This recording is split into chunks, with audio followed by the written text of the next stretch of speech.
क्या कोई बड़ा क्रैश आने वाला है अभी मार्केट में? ब्रॉडर मार्केट में बहुत बड़ा करेक्शन है। निफ्टी आपको वो एक स्टोरी एक्चुअली सही में नहीं बता रहा है। जब हमने बात करी थी यूएस मार्केट में क्रैश देता है, सवाल है कब तक? आप हर बार डेट बता देते हो। देखिए मुझे लगता है वो क्रैश से पहले ही ना हो जाए, मेरे को उसका भी एक डर है। अब जहाँ तक इंडियन मार्केट का सवाल है, मुझे लगता है कि ये लास्ट लेग है इंडिया के बेयर मार्केट का। अच्छा हाँ, बिकॉज जैसे ही यूएस क्रैश होगा इंडियन मार्केट में थोड़ा और गिरावट आएगी। यूएस स्टॉक मार्केट कितने % गिर सकती है आपके अकॉर्डिंग? मेरे हिसाब से नैस्डैक अगर दोस्तों अगर आप स्टॉक मार्केट में इन्वेस्टेड हो तो ये वीडियो आपके लिए, बिकॉज हर कोई जानना चाहता है कि यहाँ से मार्केट कहाँ जाएगी। क्या मार्केट यहाँ से ऊपर जाएगी या फिर कोई बड़ा क्रैश मार्केट में आपका इंतजार कर रहा है?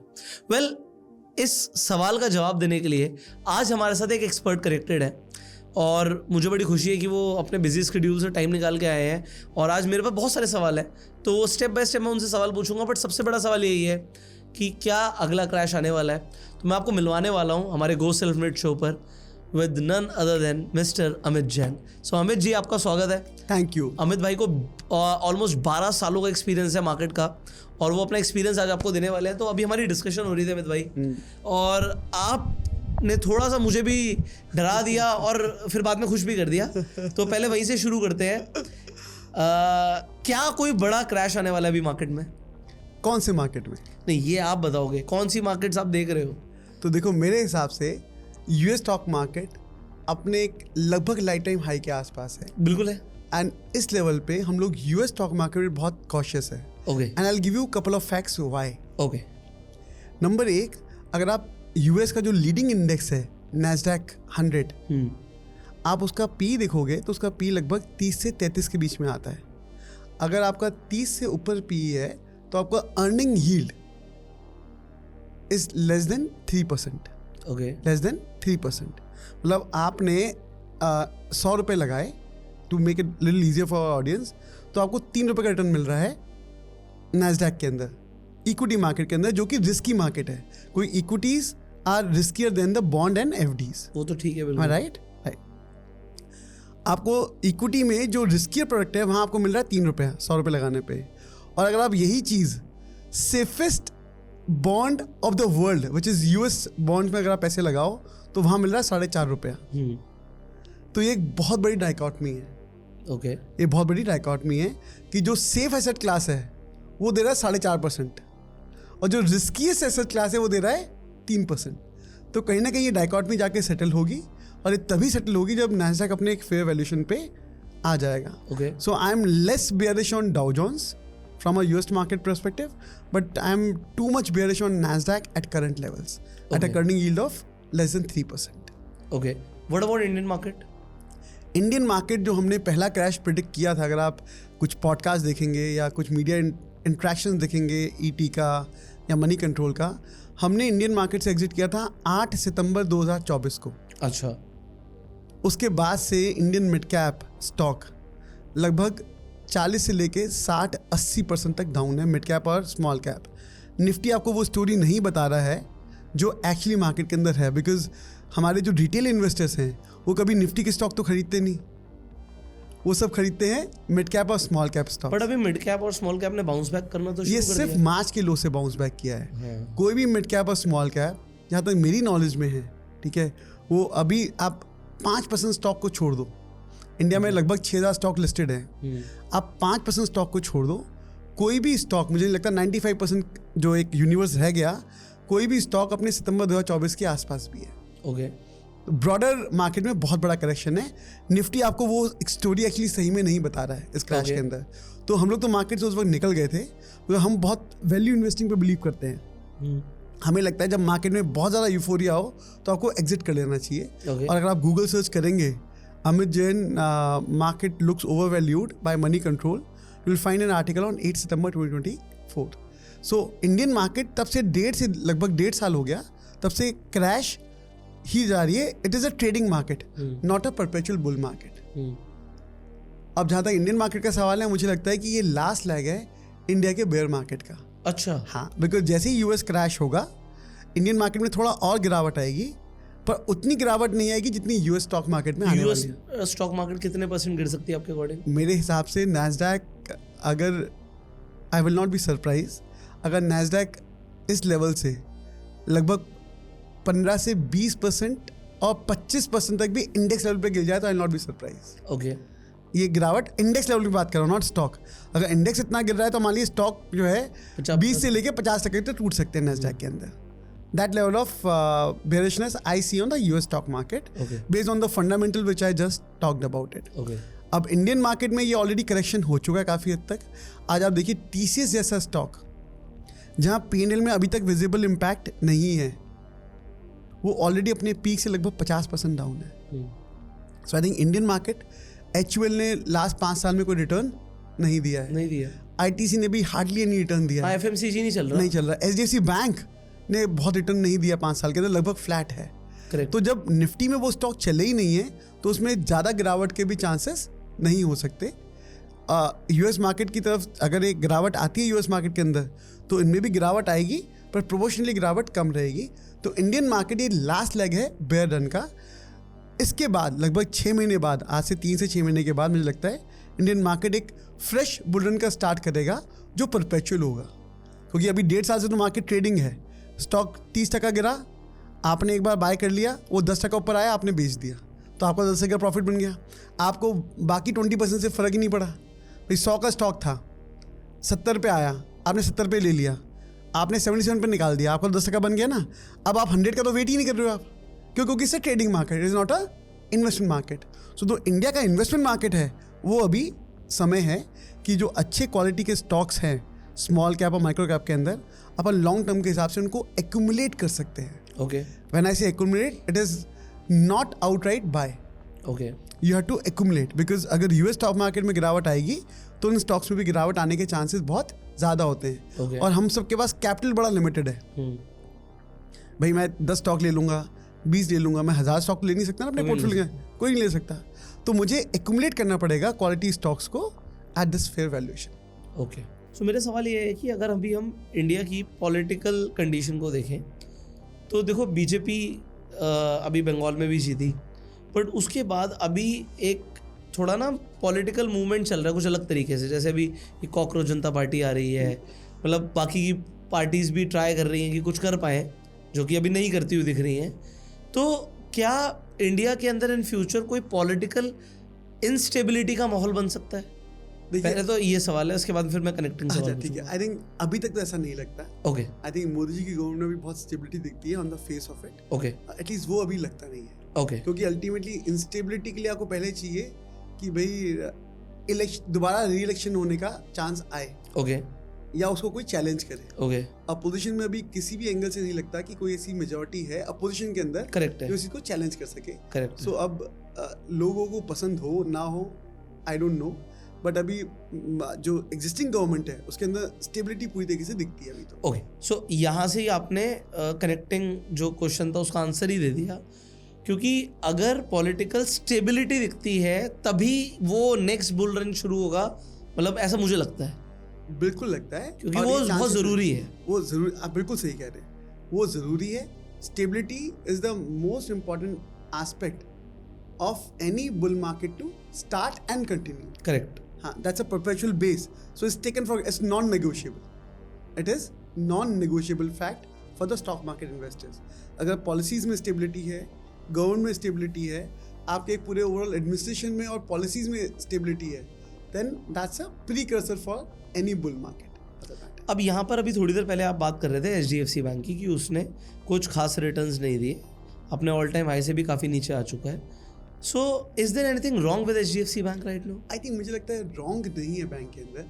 बैंक बहुत अच्छा है, कॉर्पोरेट गवर्नेंस अच्छा लगता है, अपेरेंटली जो मीडिया के अंदर हम न्यूज़ पढ़ते हैं अच्छा लगता है। इट इज सच कि अभी जो फॉरेनर्स हैं वो इंडिया को बेच रहे हैं पिछले 3-4 सालों से। ओके, लगभग पिछले 3 साल में फॉरेनर्स ने 10 लाख करोड़ का माल बेचा है। ओके, ये नेगेटिव है, बट पॉजिटिव क्या है ये भी कि बताइए। उसके बाद भी निफ्टी 10% से ज़्यादा नहीं गिरा। हाँ, नहीं गिरा, 24,000 पे खड़ा है अभी। इससे बढ़िया चीज़ क्या हो सकती है? आप मान लिए कि फिरंगी ने 10 लाख करोड़ का माल बेचा और निफ्टी कल 10% गिरा, कंपेयर टू 2008 अक्टूबर, ओके, जब उसने 68,000 करोड़ का माल बेचा था, ओनली 68,000 करोड़, और निफ्टी 50% गिर गया था। तो फिर ओवरऑल फाइनेंशियल कोलैप्स था ना पूरे वर्ल्ड में। हाँ, पर लेकिन आप देखो ना, उस वक्त केवल 68,000 में आप 50% गिर गए। आज आप 10 लाख करोड़ पे भी 10% गिर रहे हो। कितनी डेप्थ है इंडियन मार्केट के अंदर। करेक्ट है। आज इंडिया पूरी तरीके से इंडिपेंडेंट हो चुका है एफआईआई से काफी हद तक, okay at least on a down side risk. लेकिन हाँ, अपसाइड के लिए हमें एफआईआई की जरूर पड़ेगी, क्योंकि अल्टीमेटली अब जब एफआईआई और डीआई दोनों ही खरीदेंगे, मार्केट में परपेचुअल बुल रन तभी आएगा जब दोनों फोर्स जो है वो उसको बाय करके ऊपर की तरफ लेके जाना शुरू करेंगे। तब रिटेल इन्वेस्टर का कॉन्फिडेंस थोड़ा वापस आ जाएगा, और फिर तीसरा पिलर जो है रिटेल इन्वेस्टर, वो भी इस बैंडवैगन को ज्वाइन करेगा। उसके बाद we can have a bull run for India. क्या बात है। तो सर जो वियतनाम को रैली मिल रही है या और एशियन मार्केट्स को रैली मिल रही है, पिछले 1 साल से वो इंडिया पार्टी इंजॉय नहीं कर पा रहा। कम से कम 1 साल की बात करूँ तो 1 साल से तो हम बैठे हुए हैं कि वो पार्टी आएगी, तो वो कितने टाइम में दिख रही है आपको? देखिए, मैं उससे पहले एक फैक्ट देता हूँ। पहले मैं बताता हूँ कि ऐसा क्यों है। ओके। जब सितंबर 2024 में हमने एग्जिट एडवाइस किया था अपने मीडिया इंटरेक्शन के अंदर, तब निफ्टी का पी था 28। ओके। और यूरोप और ये जो मार्केट जिनकी आप बात कर रहे हो, यूरोप नहीं, मैं एशियन मार्केट्स, मैं यूरोप और एशियन मार्केट की बात कर रहा हूँ, तब हैंगसेंग की पी 7 थी। 7 का पी हैंगसेंग टेक्नोलॉजी सेक्टर। मैंने भी एमएच के अटैक खरीदा था ना। हाँ, ठीक है। हैंगसेंग 7 का पी, इंडिया 28 का पी। तो इन्वेस्टर का एक नेचर होता है कि जब आप एक रैली को पूरा प्ले कर लेते हो और आपको लगता है कि अब पीक आ गया, आप निकल के सीधे अंडरवैल्यूड चीज में चले जाते हो। करेक्ट है। और ये केवल इक्विटीज में नहीं होता है, ये रियल एस्टेट में भी होता है। करेक्ट है। Am I right? करेक्ट। जब आपको लगता है कि भाई चांदनी चौक सन 2000 में पीक पे आ गया, दिल्ली, आपको हम दिल्ली में बैठा हूँ मैं आपके पास आज, तो चांदनी चौक सन 2000 पीक में था। आज तक चांदनी चौक में वाले भाव नहीं आए पर स्क्वायर फीट के हिसाब से और हाँ, नहीं आए। और जिसने चांदनी चौक से गुड़गांव शिफ्ट नहीं किया, उसका पैसा नहीं बना। जिसने भी ओवर वैल्यूड से अंडर वैल्यूड में शिफ्ट नहीं किया, उसका पैसा नहीं बना उस प्रोपोर्शन के अंदर। नहीं बनेगा। एब्सोल्यूट अमाउंट बन जाएगा, पर प्रोपोर्शनेट रिटर्न परसेंटेज में वो पैसा नहीं बनने वाला। राइट? तो जब भी कोई चीज़ ओवर वैल्यूड होती है, आपको उसको प्रॉफिट बुक करके आपको अंडर वैल्यूड चीज़ में शिफ्ट करना चाहिए, पर उसकी क्वालिटी अच्छी होनी चाहिए जिसके अंदर आप शिफ्ट कर रहे हैं, और उसके अंदर ग्रोथ दिखना चाहिए। सो इंडिया का जो मार्केट था वो 28 की पी पे था, हैंगसेंग 7 की पी पे था। इवन जो और एशियन मार्केट हैं वो सब करीबन 7 से 8 की पी पे ट्रेड करते थे। अब लास्ट 1 साल में जब इन सब में रैली आई, कोरिया में की मार्केट डबल हो गई। कोरिया की मार्केट ने 100% से ऊपर रिटर्न दिया है। कॉस्ट भी हम देखिए, मैं ट्रैक कर रहा हूँ, सैमसंग की वजह से हो रहा है सब। एब्सोल्युटली। पर आज अल्टीमेटली पैसे तो बन रहे हैं, सैमसंग की वजह हो, ऐसे तो हमारे रिलायंस की वजह से भी तो बन सकते हैं ना। हाँ, सही बात है। अल्टीमेटली पैसे बन रहे हैं, रिलायंस और एचडीएफसी को चढ़ा दो, निफ्टी भाग जाएगा और पैसे तो बनेंगे फिर। तो अल्टीमेटली कॉस्ट में पैसे बने हैं, ठीक है, एशियन मार्केट में पैसे बने हैं, एक्स इंडिया में नहीं बने, यूरोपियन मार्केट में पैसे बने हैं। उसका रीज़न ये था, ये सब मार्केट, यूरोप की और एशिया की मार्केट करीबन 7 से लेके 9 की पी पे ट्रेड कर रहे थे सितंबर 2024 में, और इंडिया ट्रेड कर रहा था 28 की पी पे। अब वो 28 की पी आ गई 20 पे, और ये जो 8 की पी थी ये आ गई 16 पे। ओके। अब ये जो गेम है वैल्यूएशन का, वो काफी तक सेटल डाउन हो गया। अब यहाँ से हमें लगता है कि इंडिया की ग्रोथ स्टोरी फिर शुरू होगी, क्योंकि इन सब में फास्टेस्ट ग्रोइंग इकोनॉमी कौन सी है? इंडिया। तो ये जो एक over valuation versus under valuation का जो गैप था, आर्बिट्राज था। हम जो समझते हैं, जैसे इंडिया में होता है आईटी सेक्टर में सैलरी आर्बिट्राज। सही है। जो इंजीनियर मैं यहाँ 4 लाख में हायर करता हूँ, मुझे वहाँ पे 20 लाख देने पड़ेंगे। करेक्ट है। सैलरी आर्बिट्राज है ना। ऐसी स्टॉक मार्केट में वैल्यूएशन आर्बिट्राज था। वो अब आर्बिट्राज काफी हद तक सेटल डाउन हो गया है। तो अब मार्केट को लगेगा कि भाई मैं 16 की पी पे एशियन मार्केट खरीदूं या यूरोपियन मार्केट खरीदूं 16 की पी पे जहाँ ग्रोथ कम है, या मैं 20 की पी पे इंडिया की मार्केट खरीदूं जहाँ ग्रोथ ज़्यादा है। अब इंडिया की ग्रोथ ज़्यादा क्यों है, ये मेरे को अभी बात करनी है, क्योंकि अगर हम अपना एक्सपोर्ट देखें और कंपेयर टू हमारा पड़ोसी चाइना का एक्सपोर्ट देखें तो कोई कंपैरिजन नहीं है। ऑलमोस्ट साथ में आज़ादी मिली थी। उसके बाद अगर हम देखें आईटी, तो हमारा जो टीसीएस, विप्रो, जितने भी आईटी स्टॉक्स हैं, इनमें गिरावट का जो मेन रीज़न है वो है कि हम एआई में इनोवेशन नहीं कर पा रहे। हमारे गलगोटिया यूनिवर्सिटी ने दिखाया कि हम एआई में कितने आगे हैं। तो यहाँ पर जो एआई नहीं है और एक्सपोर्ट इतना ज़्यादा नहीं है, इंपोर्ट डिपेंडेंस बहुत ज़्यादा है, तब भी आप इंडिया में ग्रोथ क्यों देखते हो? इसके 2 कारण हैं। एक, इंडिया का जो वैल्यूएशन है वो बहुत फेयर है। जो एक बबलीनेस थी 28 की पी पे, वो अभी नहीं है, नंबर 1। अच्छा। नंबर 2, इंडिया का जो एक्सपोर्ट है वो प्राइमरली आईटी सर्विसेज ही है। हाँ, ठीक है ना। बट वो लेबर ड्रिवन आईटी सर्विसेज है। हाँ, चाइना में वैसा नहीं है ना, China is all about manufacturing. हाँ अगर मैं as a global fund manager बात करूँ आज, ठीक है, और मेरे पास $1 ट्रिलियन है, ठीक है, तो for me the each country is a stock. तो अगर मुझे मैन्युफैक्चरिंग में कोई कंपनी चूज करनी होगी तो I will go to China. मुझे सर्विस में कोई सर्विस कंट्री चूज करनी होगी तो I will go to India. मुझे बैंकिंग में कोई स्टॉक चूज करना होगा I will go to India. क्यों? क्योंकि इंडिया एक अकेली ऐसी कंट्री है जहाँ पिछले 20 से 25 साल में कोई बड़ा बैंक फेलियर नहीं हुआ है। आप यूएस में जाओ, सन 2000 से लेके अब तक 600 से ऊपर बैंक फेल हुए हैं, 600 से ऊपर बैंक फेल हुए हैं। पहले अंग्रेज या फिरंगी हमें कहते थे, पहले फिरंगी कहते थे हम कंजर्वेटिव हैं, पर आज वो कहते हैं हम प्रैग्मेटिक हैं। उनका नैरेटिव चेंज हो गया हमारे बारे में। आज यही रीज़न है कि हम प्रैग्मेटिक है, तो हमारा बैंकिंग फेलियर नहीं हुआ। हमारे पास कभी हमने ग्लोबल फाइनेंशियल क्राइसिस को लीड नहीं किया जो यूएस ने किया था। सो इंडिया के अंदर एक स्टेबिलिटी है, नंबर 1। नंबर 2, एक बहुत प्रैग्मेटिक अप्रोच है। ना हम बहुत एग्रेसिव हैं, ना हम बहुत कंजर्वेटिव हैं। हम बड़ा बैलेंस करके चलते हैं चीज़ों को, जैसे इंडियन बैंकर्स लेके चलते हैं। आज इंडियन बैंकिंग सिस्टम में कितना अच्छा, आज एनपी लगभग मल्टी डिकेड लो पे एनपी चल रहा है। आप देखो आज जो बैंकिंग, तभी आपको बैंक निफ्टी लगभग लाइफ टाइम हाई से थोड़ा सा नीचे मिल रहा है अभी, क्योंकि मार्केट में करेक्शन है। सो इंडिया का जो है, एक इंडिया के अंदर एक तो ये चीज़ होगी कि आपका वैल्यूएशन बड़ा फेयर है। दूसरा, इंडिया और एशिया में जो कल्चर है ना, वो वर्क का कल्चर है। अल्टीमेटली आपकी कंट्री, आप बॉम्बे आई है, सुबह 7 बजे से आदमी भागना शुरू करता है, आपको 10 बजे भागते ही रहते हैं। दिल्ली मेट्रो में भी भागता है। हाँ, तो आई एम श्योर, ठीक है, भागता है। आप यूरोप में जाओ, मुझे बताओ 7 बजे कौन भागता है? अरे 4 बजे ऑस्ट्रेलिया में लोग दुकानें बंद करके घर चले जाते हैं। और 4 बजे फिर खोलते हुए 11 बजे हैं। हाँ, उसके 11 से 4 यही उसकी टाइमिंग 11 से 4 है। तो जब कंट्री में लोग काम, मैं अभी दावोस था, मेरी स्पीच थी वर्ल्ड इकोनॉमिक फोरम के अंदर, आई वाज इन दावोस, तो 5 बजे स्विट्जरलैंड बंद हो जाता है पूरा। हाँ ऐसे ही है। I was staying in Zurich and I was traveling to Davos for 2 hours with the train just to feel the country. अच्छा, कि भाई क्या वाइब है। Okay. It's a vibe check for our generation, right?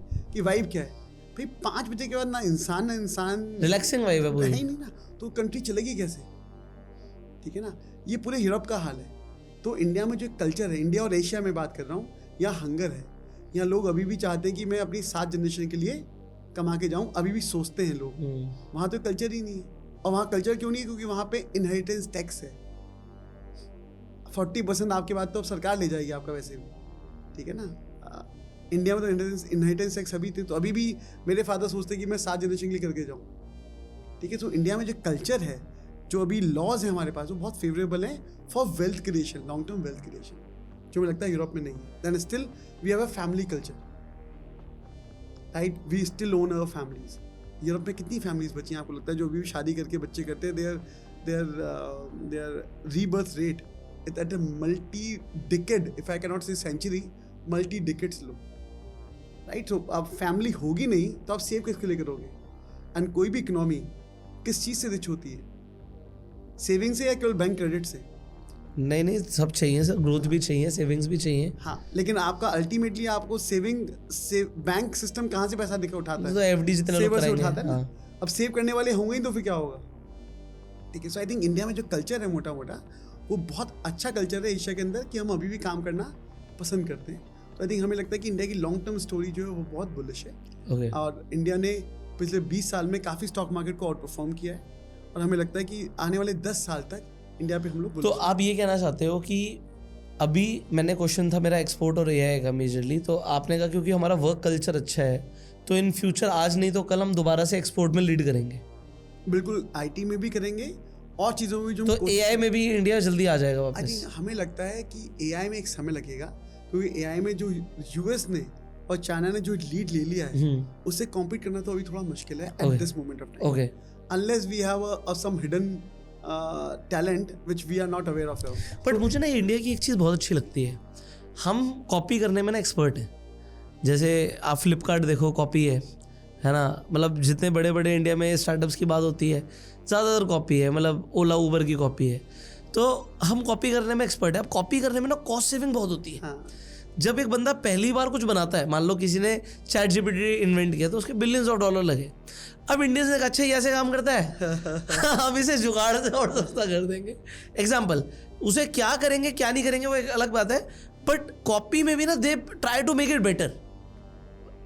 Indians में copy, मतलब ऐसा हमेशा नहीं कि इंडिया कॉपी ही करता है, हमारे पास इनोवेटर भी है, बट आज की डेट में हमें रियलिस्टिकली बात करनी पड़ेगी. अब मैं आर्यभट्ट की बात नहीं करूंगा किसी उन्होंने इन्वेंट किया, मैं आज की बात करूंगा. टुडेज जनरेशन जो है वो they are smart enough to grab the things. हमारे पास देखो सिलिकॉन वैली नहीं है, बट हमारे पास बैंगलोर है, हमारे पास गुड़गांव है, जहाँ पर स्टार्टअप्स का इकोसिस्टम है.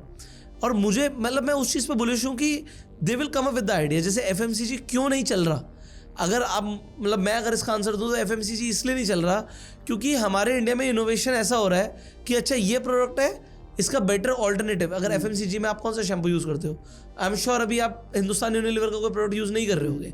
अभी आपके पास वैरायटी आ गई है ना, तो आपके पास ऑप्शंस आ गए हैं. आप डाबर का हनी आप नहीं खा रहे हो, मुझे पता है, वैसे तो जैनी वैसे नहीं खाते.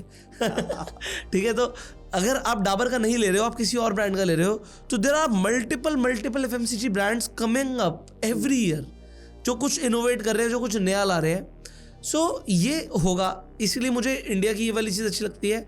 बट अब एक और नेगेटिव पॉइंट पे चलते हैं, क्योंकि अभी क्या ना डिबेट को ना पूरा वन साइडेड नहीं रख सकते. तो आप इंडिया के प्रो में बात कर रहे हो.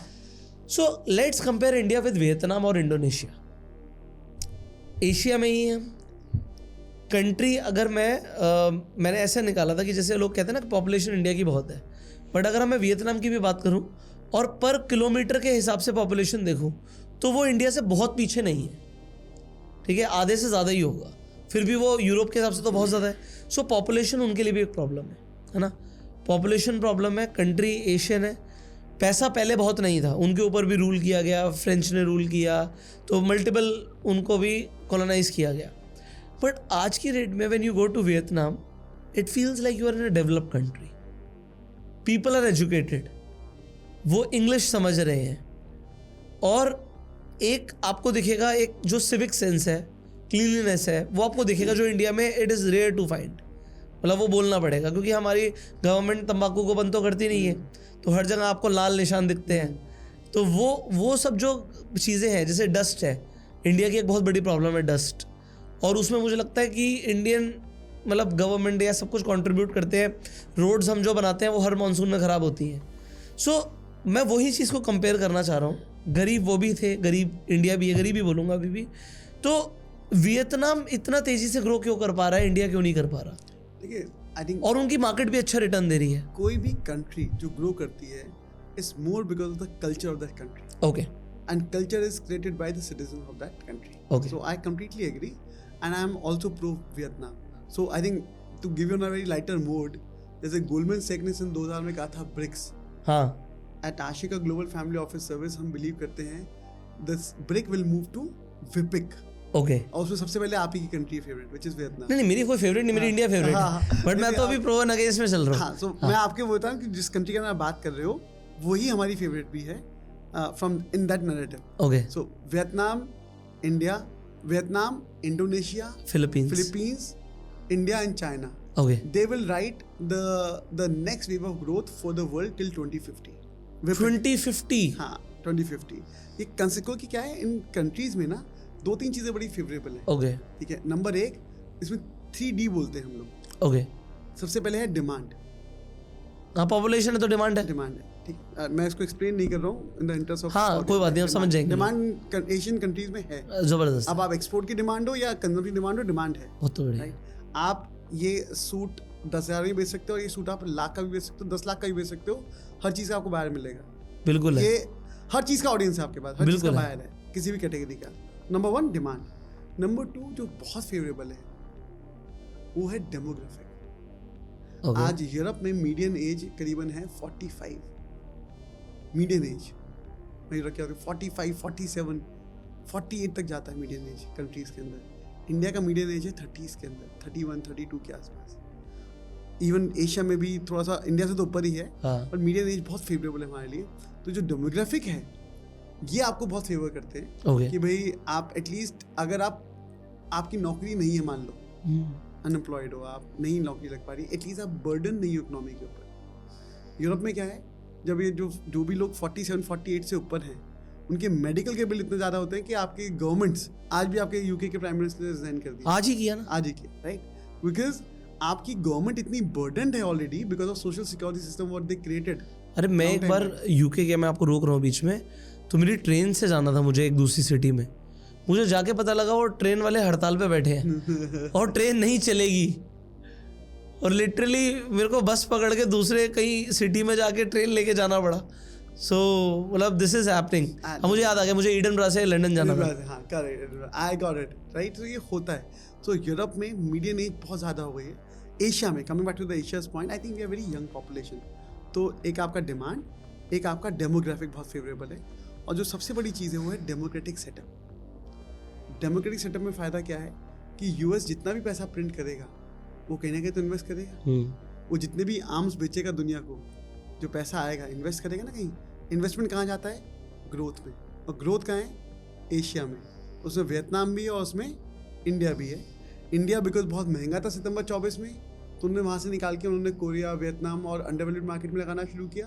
पर अब जब ये गैप कम हो गया, जैसे मैंने कहा कि वो 7 वाली पी वाला अभी आ गया 15-16 की पी पे, वो 28 वाला आ गया 20 पे, तो अब इंडिया की बारी आनी चाहिए। It's a very combination because stock market and investments it always works on relative price attractiveness. Okay, बिल्कुल ठीक है। रिलेटिव हाँ, कौन सस्ता है, ठीक है, कौन सस्ता है, अब वैल्यू चीज जो, हाँ वैल्यू के हिसाब से, ठीक है ना। अब आपकी वैल्यू, इसकी भी अच्छी, उसकी वैल्यू थोड़ी नीचे आ गई, इसकी ऊपर हो गई या फेयर हो गया, अब देखते हैं ग्रोथ का है, तो विल मूव टू इंडिया।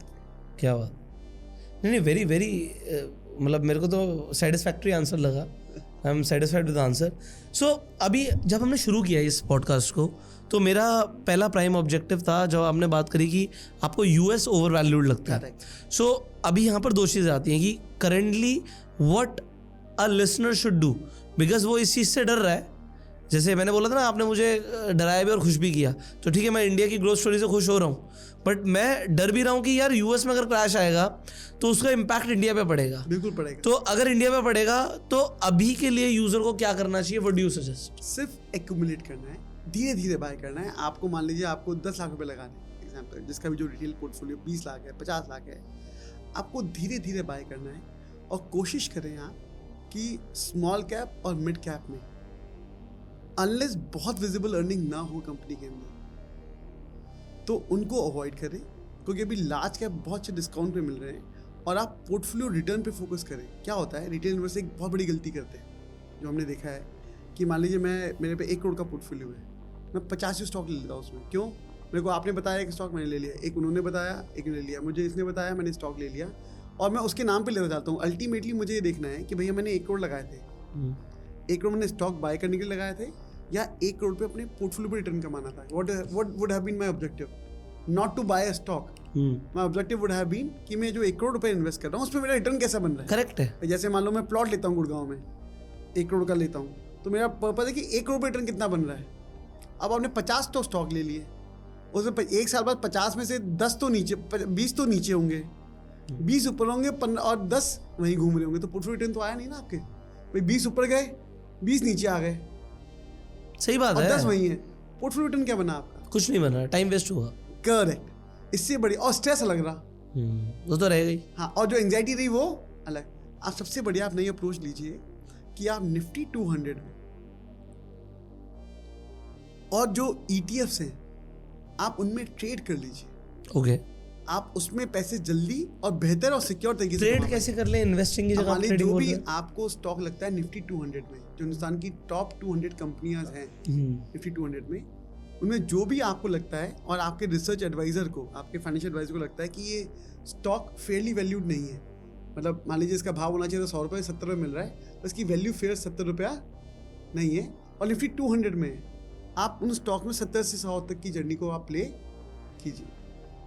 अच्छा, आप बेसिकली ये कह रहे हो कि आप ट्रेड ये करो कि निफ्टी 200 में से देखो अंडर वैल्यूड स्टॉक कौन सा है, जिसका फेयर वैल्यू मान लो निकल रही है 100 के आसपास, मिल रहा है 70 में, 60 में, 80 में, तो आप वो 20-30% के रिटर्न को राइड कर सकते हो। क्योंकि ऐसा मेरा बहुत, because I will be very true to all the audience, कि इंडिया में नेक्स्ट इन्फोसिस और नेक्स्ट TCS और से next HDFC bank at this moment looks very tough to create that multi bagger approach. क्यों? क्योंकि इंडिया में, पहले समझते हैं HDFC बैंक कैसे बना। Is not only HDFC bank ने इतना अच्छा कैगर दिया 20% का पिछले 20-25 सालों में, या आईसीआईसीआई बैंक ने 20-25% का कैगर दिया 20 सालों में। क्यों? क्योंकि 2003 से नॉट इन स्टॉक्स ने रिटर्न दिया, इस सेक्टर ने बहुत अच्छा रिटर्न दिया। क्यों? क्योंकि इंडिया की सोसाइटी में एक कल्चरल शिफ्ट आया, और वो शिफ्ट क्या था? EMIs। 2003 से पहले क्या करते थे पापा की जनरेशन में कि भाई पैसा होगा तो हम चीज़ खरीदेंगे, लोन नहीं लेना, लोन नहीं लेंगे, loan is stigma. Am I right और रॉन्ग? ऐसे ही है। राइट। जब वो लोन का कल्चर आया EMI का, तो उससे एक एसेट बबल क्रिएट हुआ across the world, not only in India. Western world में वो 2003 से पहले भी EMI कल्चर था, इंडिया ने 2003 में उसको अडॉप्ट किया। तब HDFC बैंक का भाव होता था 20 रुपये, जो अब जाके लगभग हो गया 2000 तक पहुंचा था स्प्लिट होने से पहले। 100 गुना रिटर्न आया आपका। क्यों? वो HDFC बैंक का रिटर्न नहीं है, वो सेक्टर का और कल्चरल शिफ्ट का रिटर्न है। करेक्ट है। M I right? ऐसी 1996 से लेके जब TCS 4500 पहुंच गया था, IT इंडेक्स अभी 2 साल पहले लाइफ टाइम हाई पे था। 1996 से लेके 2024 तक IT सेक्टर ने 24% का कैगर दिया आपको। क्या बात है। 2% महीने का ब्याज इंडेक्स लेवल पे। इंडेक्स लेवल पे तो स्टॉक्स ने तो क्या रैली दिखाई। तो क्योंकि वो थीम अच्छा था। तो इंडिया के जो निफ्टी के मेजर कॉन्स्टिट्यूएंट्स हैं, तो अभी के लिए थीम बता दो ना सर। मैं उस पे आता हूँ अभी। पहले ये नेक्स्ट क्वेश्चन हो गया मेरा। हाँ, निकल गया तो मैंने रख लिया। हाँ ठीक है, आप रख लो। अभी जो इंडिया के जो थीम्स थे, इंडिया चलता था एक्सपोर्ट में, सोचा था किसमें एक्सपोर्ट करते हैं हम, सर्विस में 300 से $350 बिलियन में एक्सपोर्ट करते हैं। ठीक है। इंडिया का वो सेक्टर पूरी तरीके से चल चुका है और अब AI का उस पर थ्रेट आ रहा है। बैंकिंग सेक्टर में आपने जितनी भी आपने EMI कल्चर से आपने चीज़ें क्रिएट करी, वो पूरा आपने एक बूम का पीरियड देख लिया। आपको लगता है HDFC बैंक यहाँ 2000 के भाव से, मतलब तो स्प्लिट होने के बाद नीचे, मतलब हाँ कम नीचे आ गया। 1000 मैं भी आपको एग्जैक्ट रेट बता देता हूँ। हाँ नहीं 1000 हो गया ना, मतलब स्प्लिट अभी वो बोनस के बाद। हाँ ठीक है। हाँ ठीक है। आपको लगता है 1000 का 10,000 होगा HDFC? ना ना, तो मुश्किल लगता है। मुश्किल लगता है। तो इंडिया में वो मल्टी बैगर स्टॉक जो एक हम बात करते हैं ना, कि जो 100 साल रिटर्न 100 गुना रिटर्न देंगे आने वाले 20 सालों के अंदर, वो स्टॉक बहुत कम है अभी इंडिया के अंदर। ठीक बात। और उनको आइडेंटिफाई करना भी मुश्किल होता है। रिटेल इन्वेस्टर तो बहुत मुश्किल है कि शायद ही कर पाए इस चक्कर में, बल्कि वो कुछ और चीज़ों में कुछ कॉम्प्रोमाइज क्वालिटी स्टॉक्स में टक जाते हैं। So my request to all the retail investor has been कि आप माइक्रो कैप और मिड कैप में, अनलेस आप बहुत कन्विंस ना हो, आप ध्यान से इन्वेस्ट करें उसके अंदर। अदरवाइज अपने पोर्टफोलियो को आप कॉन्सेंट्रेटेड रखें और निफ्टी 200 और कोई भी ETFs जो मिस प्राइस्ड है या जो बिलो फेयर वैल्यूएशन लगते हैं, आप उनके अंदर आप ट्रेड करें, उनके अंदर इन्वेस्ट करें। आपके 1 करोड़ 2 करोड़ 5 करोड़ पे अच्छा रिटर्न आएगा कंपेयर टू आप किसी स्मॉल कैप माइक्रो कैप में अपनी कैपिटल को ही डुबा दें। तो हमारी मार्केट में बहुत इंपॉर्टेंट है, we always say return of capital is more important than return on capital.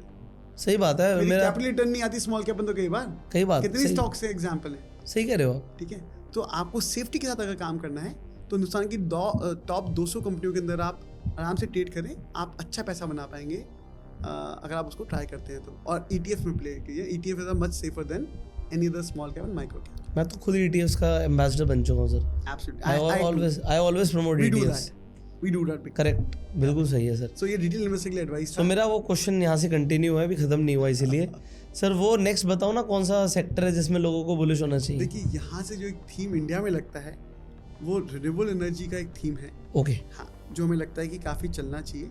Also अब वो भी प्राइस काफ़ी फेयर वैल्यूएशन पे आ गए हैं इन कंपनियों के अभी। ओके ठीक है, ये लॉन्ग टर्म का व्यू है। हाँ हाँ भाई ये डे टू डे महीने भर का और 2 महीने का जो आजकल लोगों का लॉन्ग टर्म है 1 हफ्ता।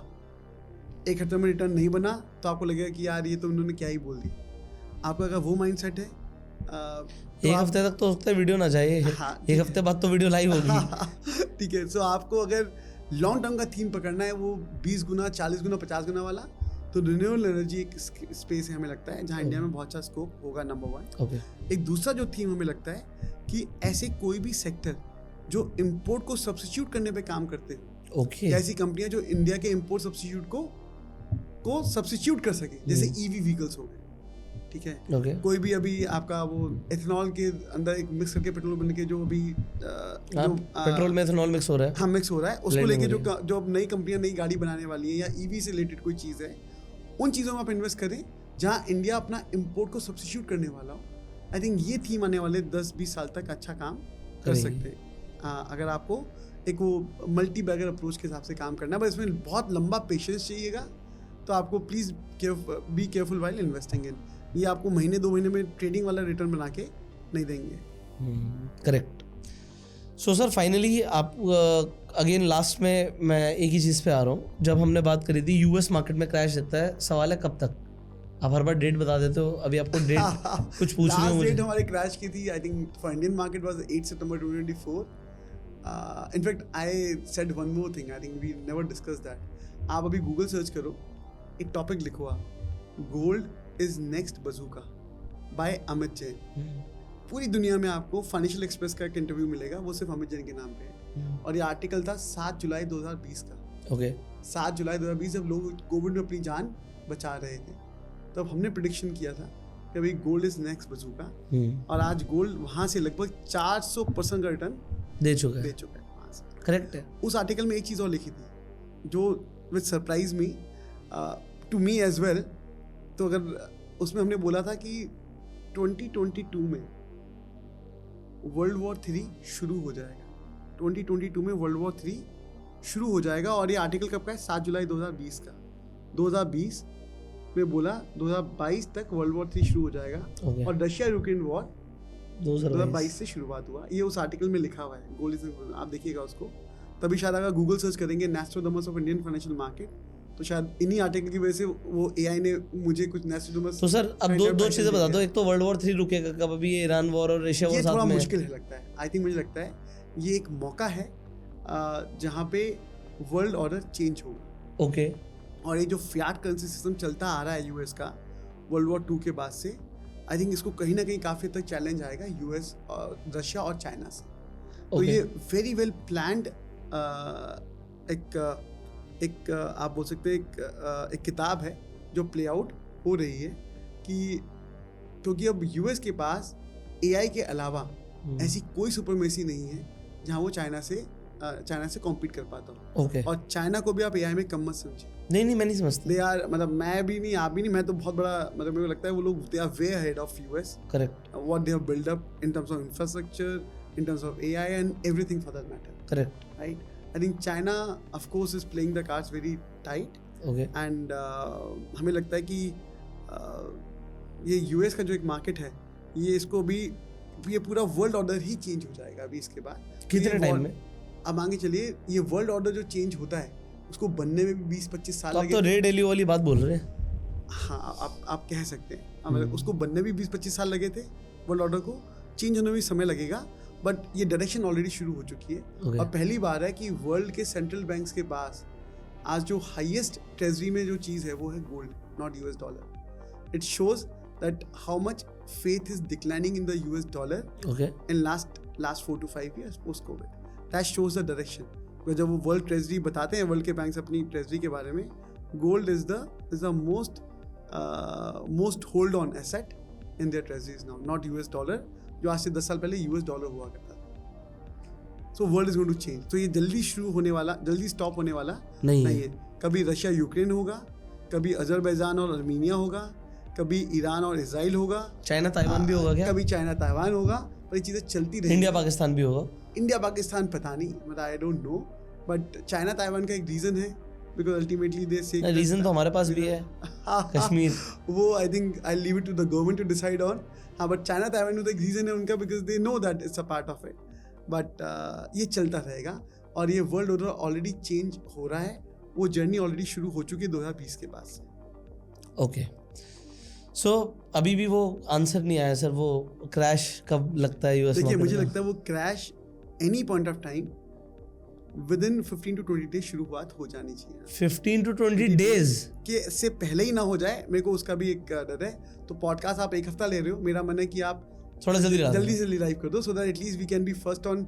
जैसे हमने इंडियन स्टॉक मार्केट क्रैश पहले प्रेडिक्ट किया था, यूएस स्टॉक मार्केट क्रैश मतलब 15 से 20 दिन में यूएस मार्केट की लगने वाली है। लगनी शुरू हो जाएगी। तो उसका इम्पैक्ट इंडियन मार्केट पे इमीडिएटली पड़ेगा या बाद में पड़ेगा? नहीं, उतना नहीं, पहले तो उतना नहीं पड़ेगा जितना यूएस मार्केट में पड़ेगा। करेक्ट हो गया, क्योंकि हम उतना चले नहीं जितना यूएस चला है। हाँ ठीक है, नंबर 1।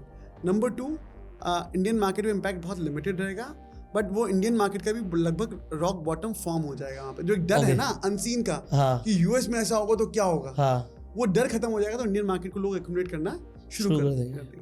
और अब इंडिया का वैल्यूएशन बहुत फेयर आ गया है, और यूरोप महंगा हो गया है, एशिया महंगा हो गया है, तो जो वैल्यूएशन डिफरेंस है वो बहुत कम हो गया है and growth story still lies with India. क्या बात है सर। सो मुझे तो बड़ा मज़ा आया इस पॉडकास्ट में, आई होप आप लोगों को भी बड़ा मज़ा आया होगा। देखो मैंने बार बार मतलब प्रेशर बोल दो या कुछ भी बोल दो, पॉइंट करके वो क्वेश्चंस पूछने की कोशिश करी है जो आप चाहते थे कि मैं आपके बिहाफ पे सर से पूछूं। बाकी अमित भाई बहुत मज़ा आया। दोबारा से अगर आप चाहते हैं कि अमित भाई के साथ दोबारा से कोई पॉडकास्ट हो तो कमेंट में आप पॉडकास्ट लिखिएगा। अगर आपके कोई सवाल है तो वो भी पूछिएगा। नेक्स्ट टाइम जब भी हम अमित जी से मिलेंगे तो दोबारा डिस्कशन करेंगे उन क्वेश्चंस के ऊपर। सो अमित जी का जो लिंक्डइन का प्रोफाइल है उसे आप जाके विजिट कर सकते हैं, डिस्क्रिप्शन में उसका लिंक मिल जाएगा आपको। बाकी आपको जल्दी अगर नेक्स्ट वीडियो चाहिए तो सब्सक्राइब ज़रूर करिएगा, बेल आइकन में क्लिक कर दीजिएगा जिससे आप कोई भी वीडियो मिस ना करें, और इस वीडियो को शेयर कीजिए जिससे लोगों तक राइट अवेयरनेस पहुंचे। मिलते हैं आपसे अगली वीडियो में, तब तक के लिए you go self made, enjoy.